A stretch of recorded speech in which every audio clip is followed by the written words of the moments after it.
Et ceux qui diront, après avoir lu ce livre, vous faites un amalgame entre soutien au peuple palestinien et antisémitisme, vous leur répondez quoi? Je leur réponds juste il y a une question qui s'appelle la loi, en tout cas en France. Et d'ailleurs, c'est un discours assez victimaire et une posture qu'adoptent beaucoup de militants qui vont vous dire « Mon Dieu, mais je suis poursuivi en justice tout simplement parce que je dénonce ce qui se passe en Palestine. » Absolument pas. J'ai pris l'exemple tout à l'heure de la manifestation à Angers. Ces personnes qui sont poursuivies en justice aujourd'hui, elles font de la glorification du terrorisme, d'actes terroristes. Elles appellent à faire des soulèvements armés, notamment en France. Mais donc c'est ça le critère pour différencier, comme le dit Nico, un soutien légitime à la cause palestinienne et puis l'antisémitisme? Déjà, oui, les cadres de la loi, la question du terrorisme. Et en l'occurrence, c'est pour ça qu'on pourra peut-être revenir, je ne sais pas si on pourra, sur Samidoun. Samidoun, qui est un des fils rouges de mon livre et qu'on trouve énormément présent en Belgique et que moi j'ai suivi, que j'ai quand même infiltré en partie pendant près de 2 ans. Et Samidoun est reconnu comme une organisation terroriste dans de nombreux pays parce qu'elle est la façade du FPLP, qui est une organisation terroriste qui a participé au 7 octobre. Et en l'occurrence, Samidoun est placé et va se donner une posture victimaire qui est de dire « Mais mon Dieu, j'aide juste les Palestiniens. »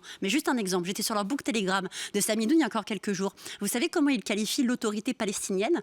Il l'appelle l'autorité palestinienne traîtresse. Bon, c'est pas les seuls, la plupart des Palestiniens disent ça parce qu'ils collaborent avec pas Israël. La plupart des Palestiniens, là on voit quand même le Hamas, le nombre de personnes qu'ils exécutent tous les jours aujourd'hui parce qu'ils seraient accusés d'être de près ou de loin des soutiens d'Israël, ça fait quand même beaucoup de civils. Oui, vous avez raison là-dessus.